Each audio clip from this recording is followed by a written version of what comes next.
자, 여러분 안녕하세요. 오늘은 건축 시공 강의입니다.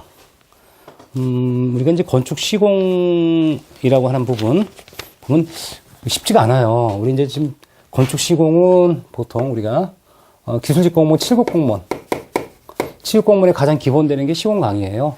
그 다음에 이제 간혹 우리 학생들이 뭐 5급, 이 고시공부한 학생들이 가장 기본적인 시공 내용을 알시려면 건축 시공학 강의 같은 거를 들어서 기본적으로 준비하시면 될 것 같고요.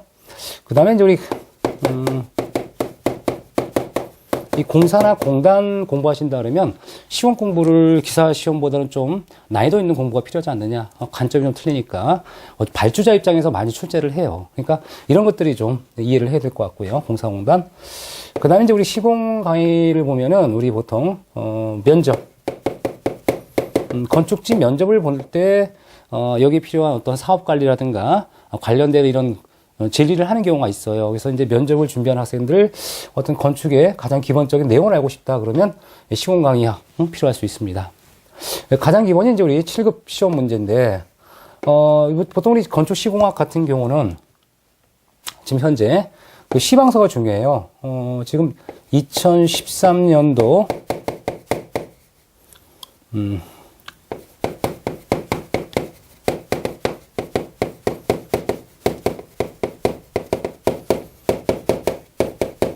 건축공사 표준시방서가 개정이 됐잖아요. 그래서 이 개정된 내용을 반영했습니다. 근데 건축공사 표준시방서를 개정하면서 많은 부분에 구조기준 부분을 많이 반영을 했어요, 사실은. 조정을 했어요. 그럼에도 불구하고, 때에 따라 뭐 구조기준과 다른 부분이 있으면 뭐 아울러서 함께 설명해 드리도록 하겠습니다. 그래서 우리 건축공사 표준시방서와 필요에 따라선 구조기준과 이렇게 일치하지 않는 부분 같은 게 있을 수 있어요. 이런 건 별도로 설명드리면서 이런 건 일치하지 않습니다라고 말씀드릴 겁니다. 그 다음에 이제 현재 시공학 같은 강의는 또 최근에 시험 문제 추세, 그죠? 셈의 시험 문제의 추세 같은 거, 추세를 이해할 수 있도록 이게 그 강의 교재를 아주 오랫동안 만들었어요. 사실 이 교재를. 그래서 현재 여러분들 보시면 뭐 최근에 나와 있는 어떤 추세를 반영할 수 있는 내용들도 다 교과서 안에서 설명을 드려요. 그래서 우리 건축 시공학 강의의 원래 전체 흐름은 이렇게 돼요. 기본서 강의라고 하죠. 기본서 강의를 진행을 합니다. 진행을 하고 이 강의 외에 또 테마 특강이 있어요. 테마 특강이 있고 그다음에 모의고사 단계가 있습니다. 그래서 이제 테마 특강은 이미 촬영이 됐습니다. 그 다음에 모의고사가 있고요. 그래서 현재 기본서 강의, 요 단계예요. 요 단계. 그럼 기본서 단계는 뭘까요? 전체 밑그림을 그리는 단계. 전체적인 어떤 윤곽을 찾는 단계라고 보시면 돼요. 윤곽을 찾고, 어떤 지문이 나왔거나 어떤 내용이 나온다면 이게 기본서에 어떤 내용에 연관이 있을까라고 하는 이런 것들이 금방 머릿속에 그려지는 거. 전체의 어떤 형상을 이해하는 그 과정이 기본서 과정이고요. 이 테마 특강은 이렇게 조금 더 어떤 구체적인 문제,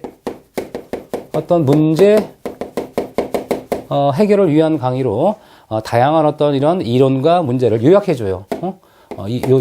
요점 강의와 함께 문제를 해결할 수 있는 이런 유형들을 공부하는 게 테마 특강이고요. 모의고사는 사실은 뭐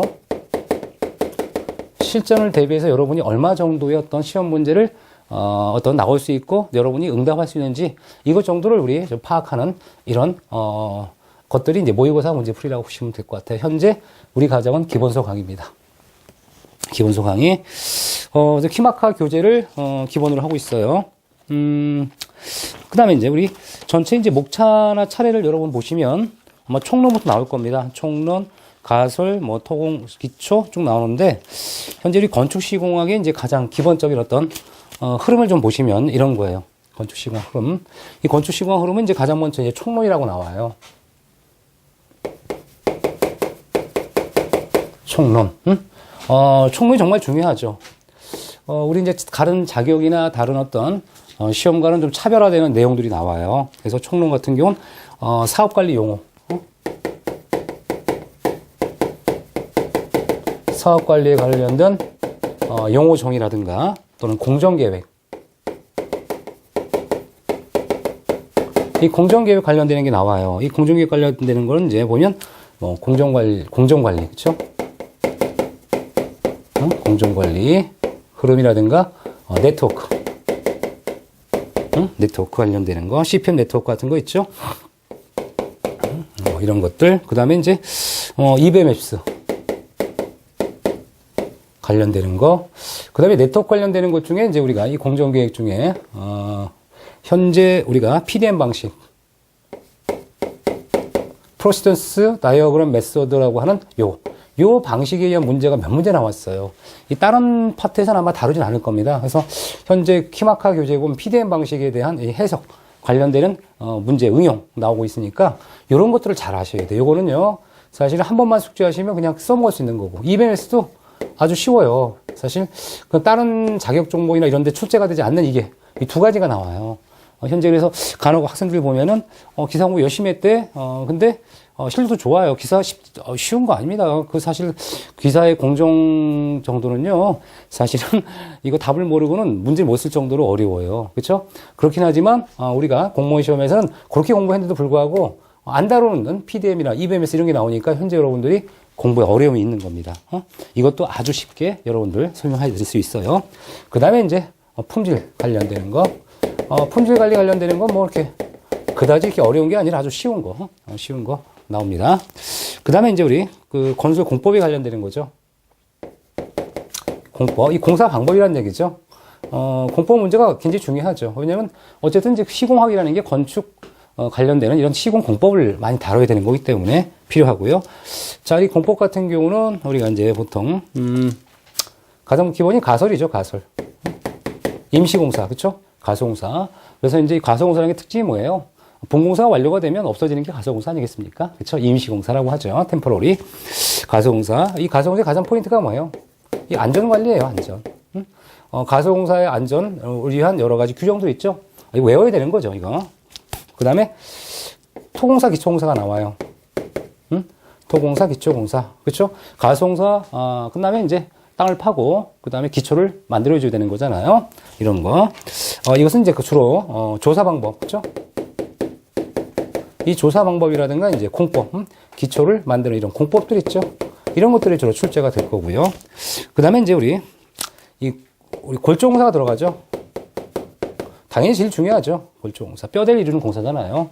이 골조 같은 경우 크게 두 가지가 있죠. 우리.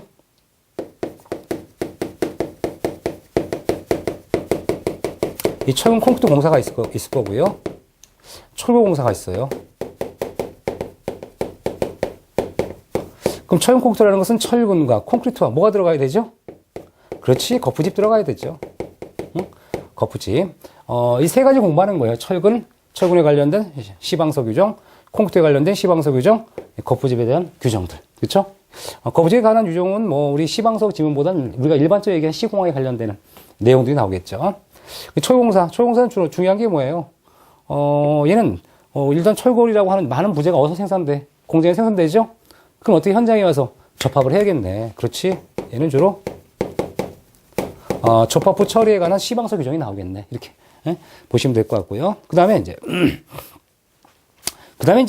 조적공사나 마항공사가 들어가요. 조적공사. 공법에 들어가면, 그렇죠? 공법에 연결돼서, 조적공사. 공사. 그 다음에 이제 우리가 뭐 지붕 방수. 그렇지? 이런 게 들어가잖아요. 지붕이 방수가 들어갈 수 있고. 그 다음에 이제, 우리가 이제 미장. 뭐, 도장. 이런 거 있죠? 뭐 이런 거라든가 타일 공사. 이런 것들 들어갑니다. 타일, 그 다음에 수장 공사. 이렇게 해서 굉장히 다양한 어떤 마감 공법이 들어가요. 마감. 사실 이런 데는 뭐 그냥 가장 기본적인 것만 아시면 돼요. 그렇게 특별히 어려운 얘기를 안 해요. 현장에서도 마찬가지지. 어차피 여러분들 건축직 공부하는 게 뭐예요? 공사감독이 돼서 여러분들이 발주하고, 그 다음에 공사 관리하고, 유지보수 관리하는 이런 업무를 하는 거니까, 이런 것들은 이제 그냥, 이렇게 아주 기본적인 것만 아시면 될 겁니다. 될 거예요. 그 다음에 이제 여기 중간에 유리공사 빠졌네. 그쵸? 유리공사 들어가 있지. 왜냐면 이런 뭐 지붕 및 방수 씌우고 나서 그렇죠? 유리나 창호공사가 되지 않으면 어떻게 돼요?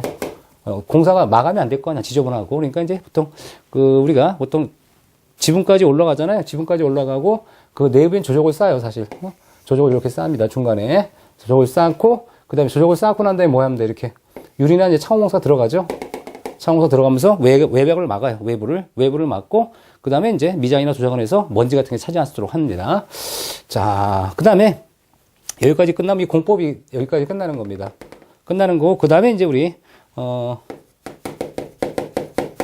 적상과 견적이 들어가요. 적상과 견적. 적상과 견적도 최근엔, 약간 다른 과목에서 다루지 않은, 다른 어떤 시험에서 다루지 않은 이런 것들을 알기 때문에 여기 나름대로의 어떤 우리 공부를 해야 될 부분이 있을 겁니다. 적상 견적은 많이 나오진 않아요. 하지만 적상과 견적을 하는 이런 자격증에 관련된 문제가 아니라 어떤 이 기본적인 어떤 골격이나 기본적 개념에 대해서 많이 출제를 하기 때문에 공부하는 방법이 약간 달라요. 다르다 보시면 돼요. 이렇게 해서 이제 우리가 우리 전체적인 어떤 시험 문제 유형이 나오는 거예요. 전체적인 시험 유형. 그럼 현재 이 공법을 어떻게 공부할 것이냐라고 하면 결과적으로 이 공법이라는 것은 이 공법을 자 화면을 보는 거죠. 이 공법을 보면 이 공법은 대부분 아까 얘기했지만 시방 기준이라든가 또는 구조에 관련된 기준이 가끔도 출제가 되죠. 아울러 공부해야 되는 거고요. 그렇죠? 그다음에 이런 적상과 견적은 기준이 있어요. 응? 관련 품생 기준 관련 기준이 있는데 이런 기준을 공부하는 거고요. 여기까지만 이제 공부하면 될 것 같지만 때에 따른 이 흐름과 내용에 보면 국가를 당사자라는 어떤 계약에 관한 이런 관련 기준 같은 게 나와요. 관련 기준. 그러니까 현재 공부할 때 교과서적인 내용도 있지만 그 교과서를 벗어난 내용이 있기 때문에 이 건축직 공부하는 학생들이 어렵다라는 느낌이 들 수밖에 없어요. 시험 문제 공부할 때. 자, 이렇게 해서 이제 우리 건축 시공학이라는 것은 이렇게 진행이 됩니다. 그래서 현재 우리 건축 시공학 교재는 우리가 각 챕터, 그다음에 테마가 있어요. 그래서 현재 교과서 순서대로 총론부터 차례차례로 제가 강의를 하게 될 겁니다. 그래서 특히나 현재 여러분들 혹시나 기사 자격증 보통 갖고 있어요. 근데 기사 자격증 없는 학생이라 하더라도 굉장히 쉽게 공부할 거예요. 그래서 지난번 이런 학생들이 있었어요. 기사 공부할 때 굉장히 어려웠던 내용들인데 건축직 공부 공부하다 보니 굉장히 쉽게 느껴졌더라. 그래서 사실 이거 공부를 먼저 하고 기사 공부를 했으면 더 쉬웠지 않았느냐. 왜냐면 저학년 때 준비한 학생들이 있습니다. 이 건축직 공무원이라고 해서 반드시 고학년 때 공부하는 게 아니라 요즘엔 저학년 때 충분히 공부를 하는 거예요. 그러면 저학년 때 같은 경우는 이제 여러분들이 학과 공부도 병행해서 할 수도 있고, 저는 이런 생각 들어요. 학과 공부를 병행해서 하거나 학과 공부와 함께 공부를 하면 훨씬 더 효율적이죠. 왜냐하면 여러분이 취업이라는 게 4년 졸업하고 나서 그다음에 취업 준비를 하는 게 아니라 사실은 저학년 때 미리 공부하는 거예요. 그럼 현재 이 건축 시공학 관련되는 내용은 교과서에서 다루는 우리 대학에서 다루는 시공학보다 훨씬 범위가 넓어요. 왜냐하면 건축 시공 공법에 관한 일반 내용이 나오고요. 그 다음에 공정관리, 특히 공정관리 같은 건 좀 쉽게 제가 설명드립니다. 그래서 아마 학생들이 공부하다 보면 굉장히 쉬웠습니다. 특히 제가 구조 강의 할 때도 보면 여러분 역학에 이제 몇 가지 팁이 있잖아요. 그거 보면 학생들이 그래 끝나고 나면 이거 좀 더 기사 공부하기 전에 했으면 더 쉽게 공부했을 거라는 생각도 합니다. 그래서 물론 여러분들이 그만큼 공부를 많이 했기 때문에 쉽게 느껴지는 겁니다. 아예 모르면 사실 좀 어려울 수 있어. 하지만 현재 강좌의 특징의 포인트는 여러분이 기사 공부를 하든 안 하든 관계없이 여러분이 건축 시공에 관한 일반적인 내용을 들을 수 있고 시험을 준비하는 그 어떤 접근, 그 다음에 문제 풀이가 있다 그런 문제를 어떻게 응용할 수 있는지, 그 다음에 어디서 주로 시험에 나올 수 있는지 이런 것들을 주로 설명하는 강의가 될 것 같습니다. 그래서 아무튼 여러분들 이렇게 보는 강의는 좀 이따 뵙도록 합니다.